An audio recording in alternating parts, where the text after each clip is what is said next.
Good morning, everyone. Today is July the 9th. This is Mighty Stream, and I'm brought to you by Hope Through Navigation. This is our Hood Recovery Services, and I'm ever so excited to do the Just for Today in a meditation with you. My first take of the podcast, I legitimately did not know the title of the Just for Today, but now that I've done several takes, it's been one of those mornings. I know the title of it. It is entitled We Do Recover. Listen, if you want to reach me, please reach out to me at recoveryofhope21@gmail.com. Let's get into the Just for the Day and hope that this tape actually, I don't get tongue tied. All right, We Do Recover, July 9th, page 199. The time has come when that tired old line, once an addict, always an addict, will no longer be tolerated by either society or the addict himself. We do recover. Basic text, page 89. From time to time, we hear speakers share that they don't really understand spiritual principles yet. They tell us that if we knew what went on in their minds, we'd be amazed at how insane they still are. They tell us that the longer they're clean, the less they know about anything. In the next breath, these same speakers tell us about the profound changes recovery has made in their lives. They have moved from complete despair to unfailing hope, from uncontrollable drug use to total abstinence, from chronic unmanageability to responsibility through working the 12 steps of Narcotics Anonymous. Which story is true? Do we or don't we recover?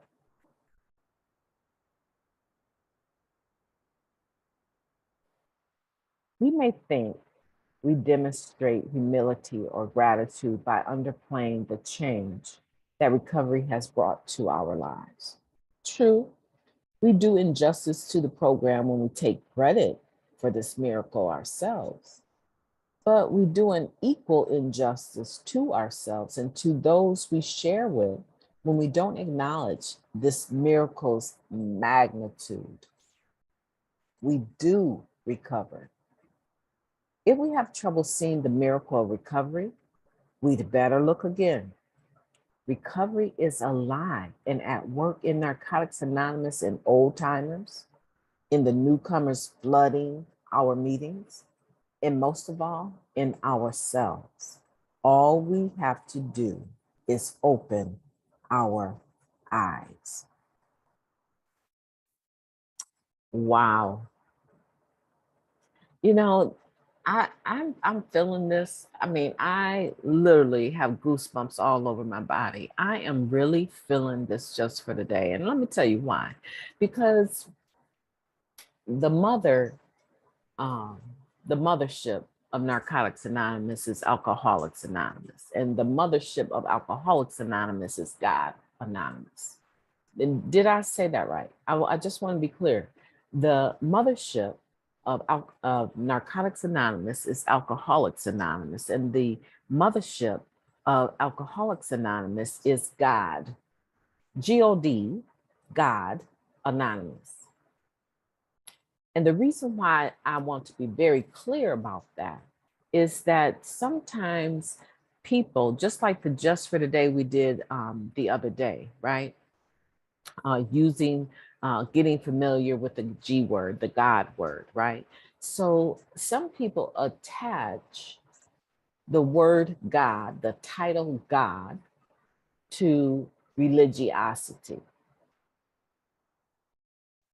And because they attach it to religiosity, they want to make sure you know they're atheists. They want to make sure you know they're agnostic. They want to make sure that you know that they're anything but a Christian. And in particular, they attach the God word to Christianity, right? Because Christianity is one of those faiths that credit a higher being for creating everything. So don't get lost. Don't get lost in the chaos. Do not get lost in the confusion. To be very clear, To be very clear, we did not create ourselves. None of us can really tell you, other than our mother and fathers, whose mothers and fathers, whose mothers and fathers, whose mothers and fathers, generations of two people deciding to love one another or to make love to each other or to have the sex act created, brought us into existence. A whole woman can develop, with the help of a man's sperm, can develop a whole child within her womb. A whole nother being that has its own lungs, has its own eyeballs, its own ears, its own brain. And to this day, we are still the topic of great study.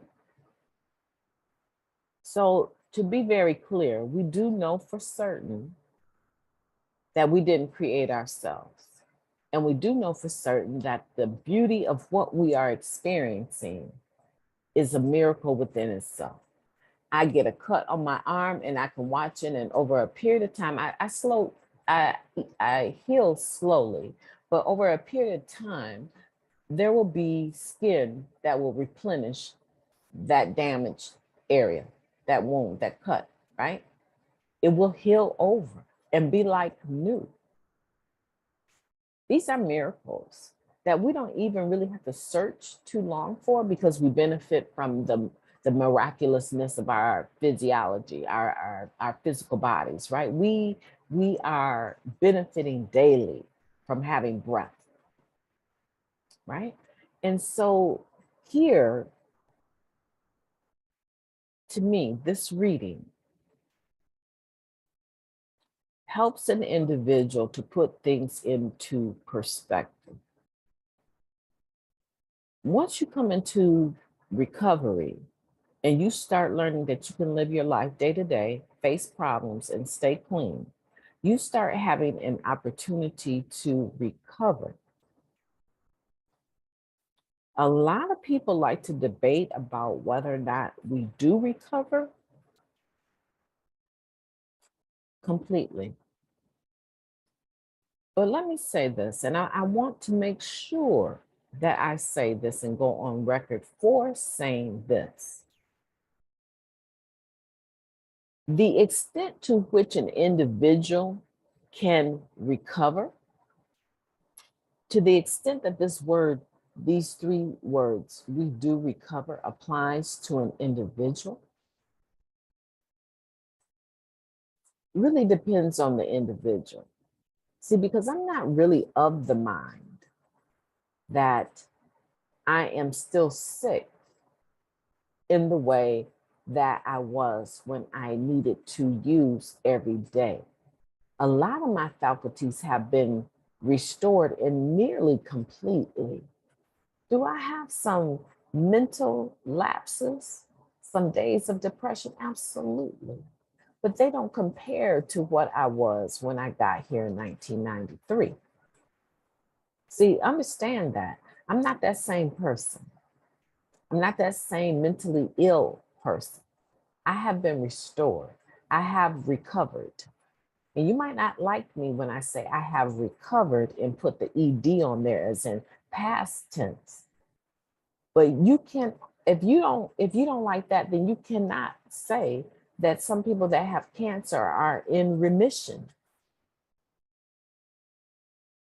and have gotten a complete bill of health from their doctors, and they haven't had any reoccurrences of their cancer.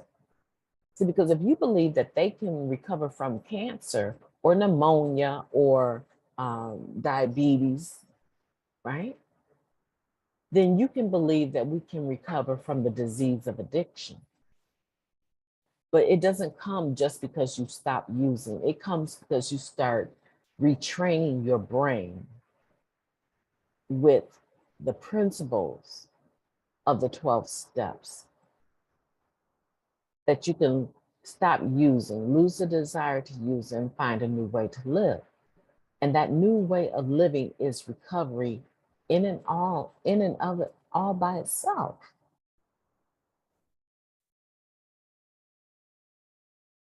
Yes, it's true. I'm one bad decision away from picking up. Yes, it's true. But before I even get to that one bad decision, there should be so many checkpoints in my life, including members of the fellowship, before before I would ever pick up a drug or a substance of any kind, including sex, right? So the humility,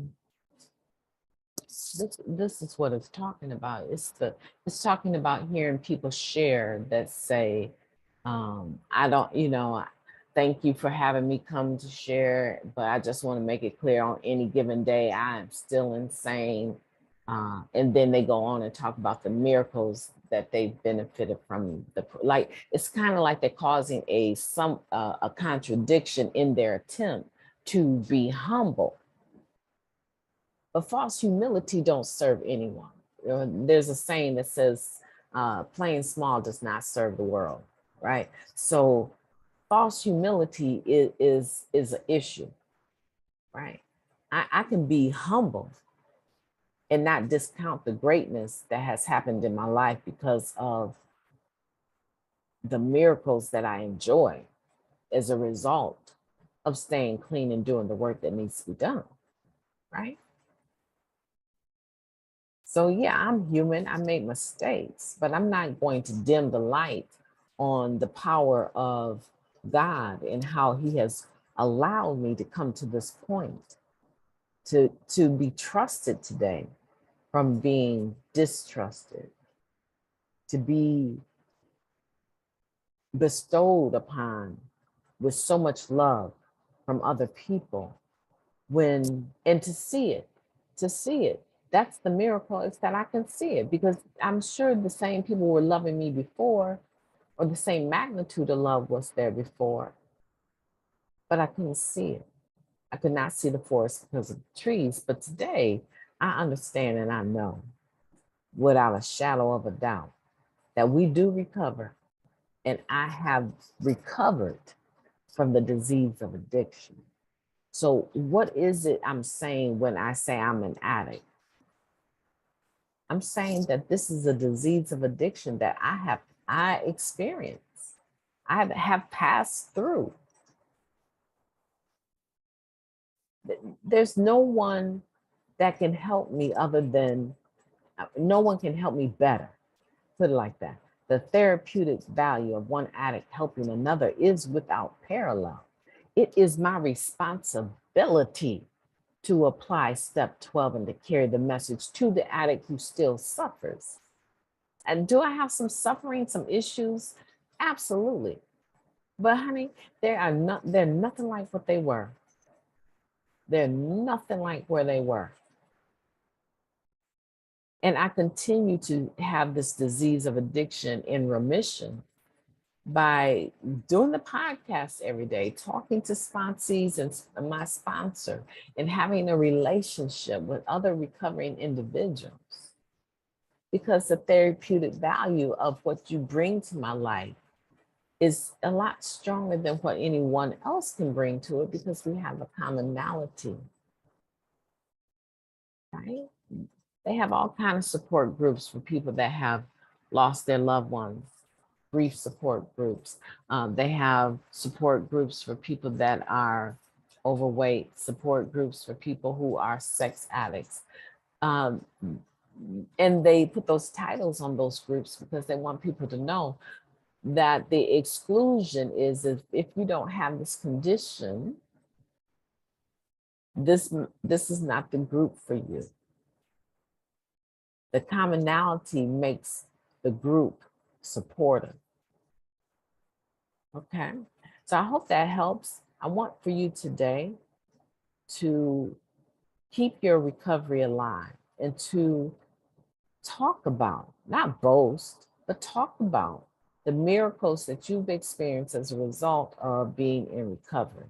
Because what? We do recover. My name is Mighty Stream, and I am looking forward to talking to you tomorrow.